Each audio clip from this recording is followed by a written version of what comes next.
Okay, today is July 29, 2023, and I'm just gonna go over the recap of my month so far and just what I've been going through. And I plan on using this channel to hold myself accountable because, quite honestly, I've been building so many bad habits and I've blown up a lot of PA accounts with Apex uh, by just revenge trading. Honestly, that's all it is, just revenge trading. Just I've been having some things that's been going on in my personal life where right now I'm in the middle of losing my job, so I felt that extra bit of emotion uh, with just really wanting that payout desperately before I do lose my job, so that I can give myself a little breathing room to be able to focus on my trading full time for maybe about a month or so. Um, and that's the mindset that I came in the month with, to be honest. Just I had about 10 PA accounts, and I was just trying my best to get a payout. 10 100K PA accounts, and I was using Trade Copier, which is probably not the best idea in hindsight. Just with the amount of emotions I've been going through, I don't think having that extra bit of capital was a good idea for my mindset. I just felt the extra pressure. Uh, Instead of just having one account being red, I have three, four, five accounts going red at once, and that makes it extra hard for me to step away. And those emotions aren't really too present the first week here, as I'm just padding in the green, and it's very easy, honestly, when it's not, mm, when you don't have those emotions involved. But as I get closer to that payout, and I know that payout is like right around the corner, I just needed a couple $100 on each account, and I could have gotten that payout. But I just chose to risk it all instead of just walking away when my max loss hit. I just went on rhythmic and canceled my max loss at $250 and just decided to revenge trade it all away and blew up three accounts here this day. And then um, came back with another three accounts. Just this day I was okay walking away red somehow. Came back the next day, pat a little green, little green, little green, little green, come close to payout. Now payout is within arm's reach, and I pretty much blow it all up here again as well. Just completely revenge trading, being unable to walk away. And then, actually, I didn't blow it up this day. I actually had few few dollars room, like a couple $100 room for my trailing threshold on each account, like $200 each. Came in this day, pat a little green, but barely anything after commissions. And then the next day, God, I started off really well on the day. I don't know why this says it's still open, but I came in with very small size, took three losses, and then one win that made it all back, and I was up like $400 and very controlled risk, and nowhere near hitting my max loss. But I was just checking my PNL throughout the day, and on the next trade that I took, it put me down to $200 plus on the day. And then I checked my commissions. My commission says 50, $60, so I'm only up 140 from $400. So I just trading my PNL, just focused on the profits, and I took one more trade with heavy size, gave back all my profits, and now I don't even have $100 worth of wiggle room for my trailing threshold. So that's when I just decided to gamble. I couldn't care less about edge. I couldn't care less about anything. I just too much emotions were spiked at that point, and my higher brain functions just completely shut down on me, and I was unable to control myself. And um, I'm sure that has a lot to do with my lack of discipline, but uh, I was clearly above my emotional threshold where I could actually properly control myself. It literally becomes impossible to be able to control yourself when I hit those levels, and I know that already. And if I can't stop myself prior to hitting those levels, which I should have known when I gave back half my profits, that was the highest threshold that I could get to, and that's the last chance that I have to walk away on the day. But I didn't walk away. I stayed, and that's the lack of discipline. Once you stayed and you placed another trade, now you're out of control. You don't have any control whatsoever in your trading anymore from that point on. Um, but I stayed, and that's my fuck up. And then I completely blew up those three accounts. And once I blew up those three, which was just only $100 worth of risk on each one after at that point, I opened up another three accounts, opened up Trade Copier, and just completely gambled it. Just averaging down, averaging down, averaging down. Obviously, no setup, no edge, and just completely revenge traded that. Blew that up, and I snapped out of it after I blew that up. I was like, "What the fuck just happened? That's even possible for me to actually." I mean, I know it's possible. I've done that plenty of times before, but in the moment, in the heat of the moment, I always forget that that's possible.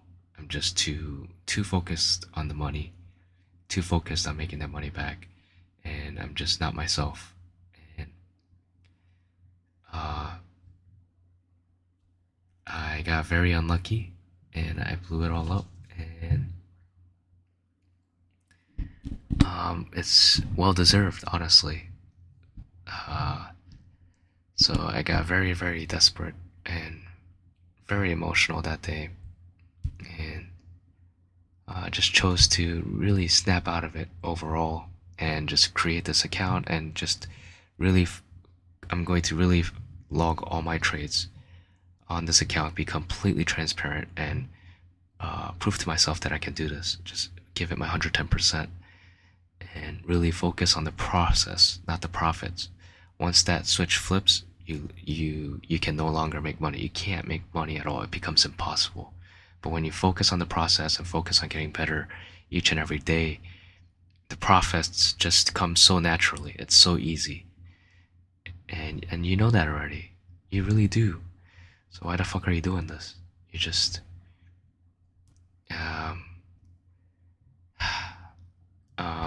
one of the things that used to really help me in the past was meditation, and that's clearly something I need to bring back into my routine. I don't know why I stopped. Probably because I began working full time, and by the time I come home and go to sleep, it's already about 12 o'clock. And then when I wake up, I have so much shit to do to prepare for open. The last thing I want to do is meditate for 30 minutes to an hour. But now that I'm not working anymore, I am going to wake up earlier and meditate, and that's going to drastically improve my trading. I already know. And uh, coming into Friday, I had uh, uh, I'm actually very happy about the way I've traded Friday, even though on TradeZilla it shows just $80. But I was just trading one account and just trying to pat some green and not even focused on the money now. I'm just focused completely on the process. All right? Just completely focus on the process. Just keep reminding yourself process, process, process. All right? Don't let that switch flip. Don't ever let it flip.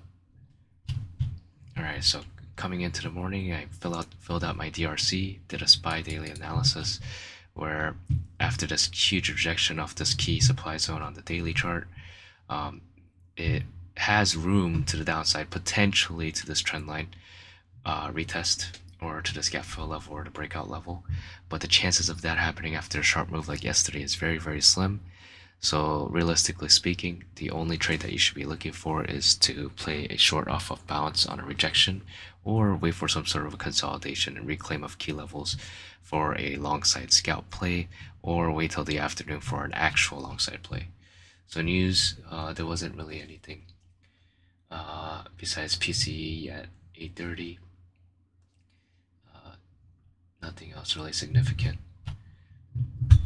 So coming into the pre-market, it was retesting the 4 hour, fully retested the daily, and now it's looking for that bounce. It needs to have that much needed bounce. So my ideal open was a strong open, stay weak, looking for some sort of fail follow through to the upside, and then play the continuation short. This was the ideal setup that I was looking for. Um, the next setup I'd be looking for is a strong open, stay strong, is where it holds that trend. And reclaims above that key breakdown level from prior day. And if it can hold break down that level and hold and start to hold, consolidate and give a tight risk level, that can be played. But the chances of that happening is very, very slim. The daily chart really looked like it needs an inside day or deeper pullback before it can set up like this.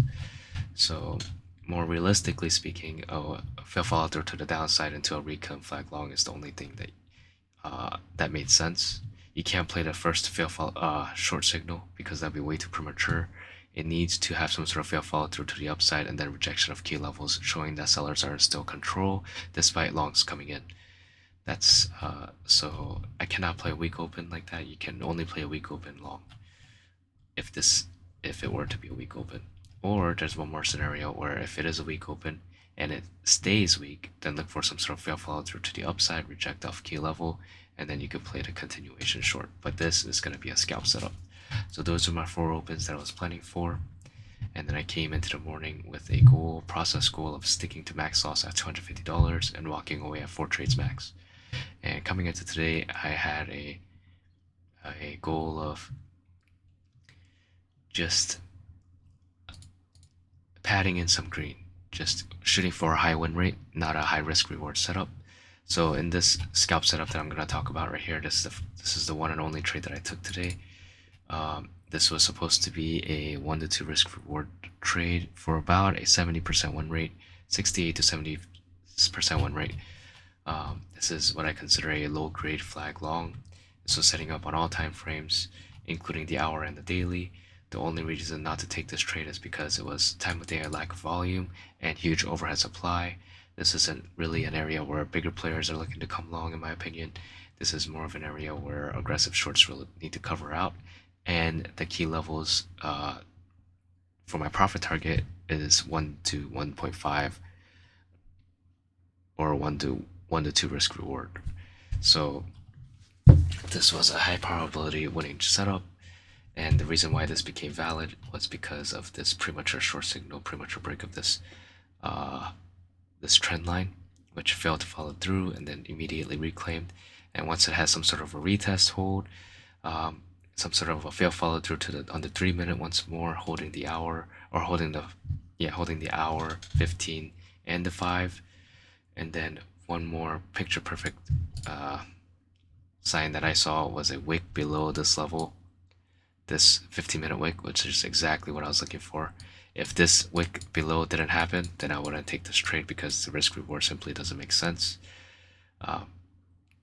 Like if it didn't have this break below right here or here and just held above and went long right there, I would have had to skip that, unfortunately, because it would be way too premature on the 5 minute. Here is too wide of a risk, in my opinion, and it's most likely going to flush those longs out and then set up again.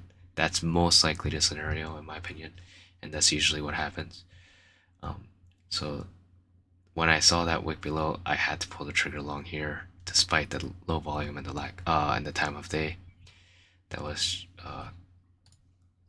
clear signal for long.